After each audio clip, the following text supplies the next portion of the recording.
Cura Divina é o título, é o tema da lição número 2 do programa Adoração em Família, que está começando agora. Nós temos dois convidados conosco aqui hoje. Um deles é o pastor César Guandalini, que é o líder do Ministério da Família para todo o estado de São Paulo, líder da Igreja Adventista para todo o estado de São Paulo. Nós temos também o professor Almir Pires, que é o líder do Ministério da Família para a região norte do Brasil. Muito obrigado pela presença de vocês. Como em todo o programa Adoração em Família, nós vamos começar falando de culto da família, porque esta é uma atividade central das rotinas diárias da família. Pastor César, conta pra gente como que você fazia ou como você faz o culto da família hoje, que seus filhos já são jovens adultos. Quando eles eram pequenos, nós usávamos figuras.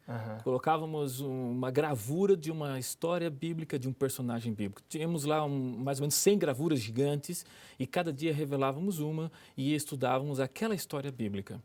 É interessante que depois eles aprenderam a ler e aí tiveram a oportunidade de ler os capítulos da Bíblia referente a essas histórias. E eu me lembro que eu vi eles melhorarem a leitura dentro do culto, porque eles liam em voz alta, um verso cada um, e foram se desenvolvendo na leitura em voz alta.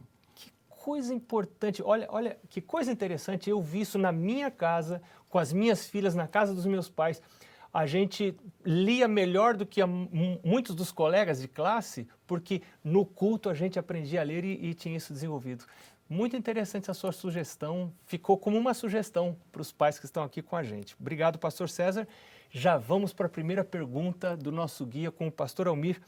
Que tipo de atitude coloca uma pessoa que é movida pela sensualidade a estar diretamente sob o controle de Satanás? Então, pastor, todos aqueles que voluntariamente se apartam dos mandamentos de Deus, eles estão se colocando sob o domínio de Satanás. Nossa. E olha, onde o inimigo ele reina também as paixões sensuais, os maus pensamentos e o pecado. Uma coisa é a pessoa errar, falhar e dizer, meu Deus, me ajuda, me perdoa, eu não quero errar. Outra coisa é a pessoa voluntariamente transgredir os mandamentos e dizer, não, isso é assim mesmo, todo mundo faz, não está errado.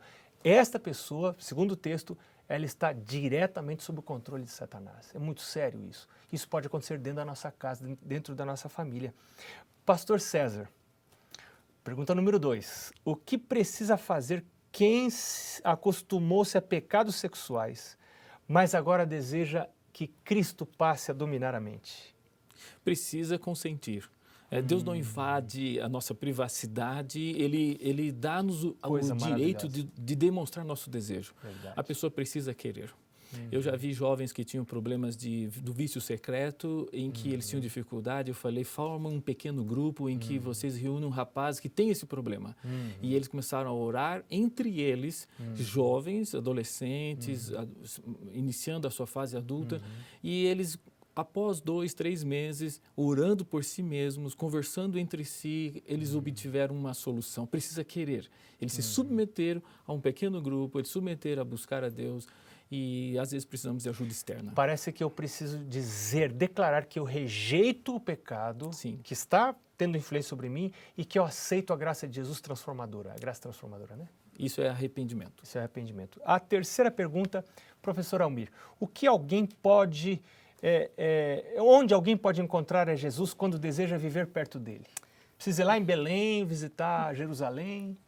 Pastor, no serviço ao semelhante, nós precisamos de fato educar a nossa família a envolver no serviço ao Trabalhar próximo. por outras famílias, por outras pessoas. Né? Além de desenvolver um coração mais solidário, nós ainda encontramos Jesus nesse serviço. Isso vai influenciar, inclusive, a vida matrimonial dos filhos.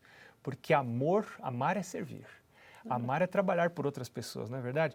Pastor César, mudando um pouquinho de assunto, que importantes informações todo profissional de saúde deveria transmitir a seus pacientes? O profissional de saúde, ele precisa, Ellen White diz, ensinar pelo menos 4 coisas. Que o paciente ele deve cooperar com Deus obedecendo leis de saúde. O paciente deve entender que a enfermidade é resultado do pecado. Houve uma desobediência, por isso está havendo um problema. E também que as leis da natureza são tão sérias quanto as leis divinas.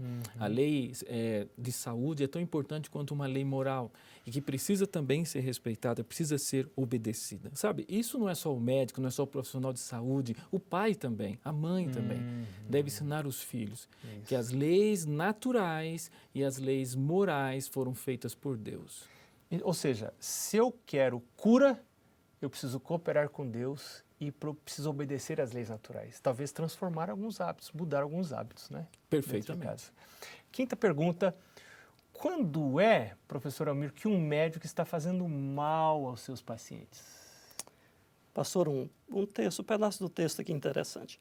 Quando um médico vê um doente sofrendo uma doença ocasionada por regime alimentar impróprio ou outros hábitos errôneos, e todavia ele deixa de dizer-lhes, perde a oportunidade de motivar o paciente a deixar os hábitos nocivos à saúde. Então não adianta só dar um remédio, dizer vai para casa que isso vai curar o teu sintoma. Eu preciso dizer para a pessoa, você está doente porque você pisou nas leis naturais, você maltratou o seu corpo, precisa parar de fazer isso e viver de maneira correta. Interessante que muitos pais, quando os filhos estão doentes, a primeira coisa que quer fazer é dar um remédio. E às vezes dá um canhão para matar uma formiguinha e não conscientiza a respeito das causas. Às vezes até precisa, mas junto com isso os pais devem trabalhar na informação dos hábitos de saúde, não é verdade? É verdade. Pastor César, a pergunta número 6. Que costume está no fundamento de várias doenças? O costume é as pessoas olharem para o sintoma. É justamente isso que está sendo falado. A pessoa está com dor de cabeça, então quer tomar tirar a dor de cabeça. Está com febre, quer baixar a febre. Eu acho que é preciso tirar o desconforto. Não vamos ir contra a pesquisa que foi descoberta de que é possível aliviar o sofrimento. Mas o mais importante é olhar a causa. Por que eu estou com um problema no estômago? O que eu comi ultimamente? Por que eu estou sentindo dor de cabeça? Talvez seja falta de tomar água.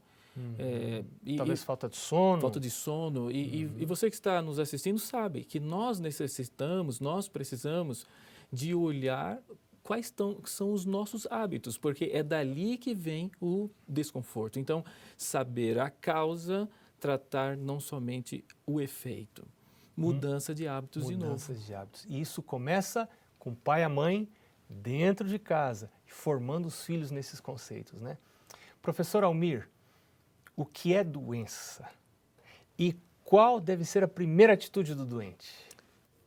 Então, doença aqui é um esforço da natureza em dizer que a gente precisa mudar os hábitos. Que coisa! Então, a doença não é uma coisa ruim, é uma coisa boa nesse sentido aqui. Se nós temos um rim que está doente, ele está dizendo assim, beba água, por favor. Se a nossa pele está ali com câncer, está dizendo, olha, exponha menos ao sol e de forma menos imprudente. Então, todo mundo devia estar preocupado em descobrir a causa. Por que eu fiquei doente? E vamos corrigir isso para que eu não fique doente outra vez. Isso, hoje em dia, o pessoal só quer tomar remédio e não está preocupado em descobrir a causa, né? Não é verdade? Pastor César, por fim, a última pergunta, creio que é a pergunta que fecha o nosso estudo de hoje. Quais são os verdadeiros remédios de Deus e quem é que precisa conhecer isso? Só o médico? Os famosos 8 remédios naturais. Né? Então, ar puro e a prática de respiração profunda, uma respiração correta. Aqui eu tenho a listinha, luz solar. Vale a pena você falar a lista. Exposição da luz solar, então, nos horários apropriados, temos que usar realmente protetor, mas nós temos que ter uma exposição, é importante para os ossos, é importante para a alegria, está ligado ao humor, a vitamina D, a luz solar nos favorece isso, a abstinência das coisas que nos fazem mal, o repouso, descanso adequado. Dormir até 10 horas da noite é o repouso da beleza, né? Se você dormir até 10 horas da noite, vai conservar sua pele. Ir para a cama, ou seja, antes das 10 horas. Antes das 10, é o repouso da beleza. Ir antes da meia-noite é o repouso da saúde mental. Eu acho que um jovem que estuda à noite, as aulas terminam 10h30, 11 horas, ele precisa ter o costume de, quando chegar em casa, correr para a cama. Ou seja, chegar, tomar um banho e logo ir dormir. E, finalmente, o uso da água e a confiança no poder divino, ter um regime alimentar adequado. Puxa, que resumo fabuloso. Como seria a sua família, sua casa, seus filhos, sua vida, inclusive a vida espiritual, se na sua casa esses princípios fossem obedecidos? Deus está fazendo um chamado para todos nós. Se respeitados, esses princípios vão ter influência, inclusive, na vida espiritual da sua casa. O nosso desejo é que Deus esteja com você, dentro da sua casa, abençoando a sua família, seguindo esses princípios que nós estudamos hoje. A gente volta no próximo programa Adoração em Família. Até lá!